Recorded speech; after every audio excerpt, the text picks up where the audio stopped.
എനിക്കിന്ന് പഠിക്കാൻ ഒരുപാടുണ്ടായിരുന്നേ. അതുകൊണ്ട് തന്നെ ഏകദേശം ഒരു 6-7 മണിയൊക്കെ ആയപ്പോഴത്തേക്കും ഞങ്ങൾ ഡിന്നർ കഴിച്ചിട്ടിരിക്കുമായിരുന്നേ.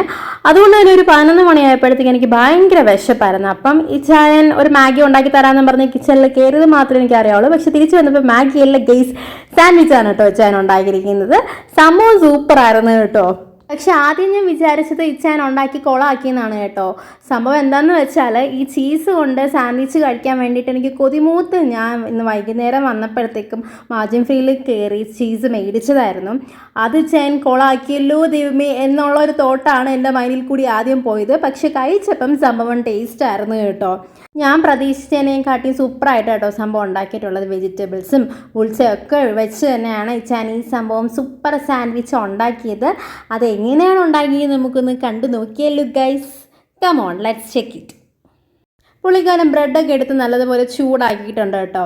2 ബ്രെഡ് കരിഞ്ഞ് മാറ്റി വെച്ചിട്ടും ഉണ്ടായിരുന്നു കേട്ടോ. അത് ഞാൻ കണ്ടുപിടിച്ചായിരുന്നേ. പിന്നെ ഈ മയണൈസ് ഞാൻ തന്നെ കുറച്ച് മുന്നേ ഉണ്ടാക്കി വെച്ചതായിരുന്നു കേട്ടോ. പിന്നെ ക്യാപ്സിക്കം, വെള്ളരിക്ക, സവാള, ടൊമാറ്റോ ഇതെല്ലാം റൗണ്ട് ഷേപ്പിന് അരിഞ്ഞ് മാറ്റി വെച്ചിട്ടുണ്ട്. ഞാനല്ല, ഇച്ചാനാണ്. പിന്നെ ബുൾസ ഉണ്ടാക്കി. പിന്നെ ബ്രെഡ് പൊരിച്ചിട്ട് അതിൻ്റെ മുകളിൽ ഈ സംഭവങ്ങളെല്ലാം ഓർഡറിൽ ഇങ്ങനെ റൗണ്ട് പീസാക്കി ഇതെല്ലാം അറേഞ്ച് ചെയ്ത് വെച്ചു. പിന്നെ നമ്മുടെ മെയിൻ ഇൻഗ്രീഡിയൻ്റായ ചീസും ഇച്ചാൻ വെച്ചിട്ടുണ്ട്. പിന്നെ ബുൾസ ഏറ്റവും മുകളിൽ വെച്ച് കേട്ടോ.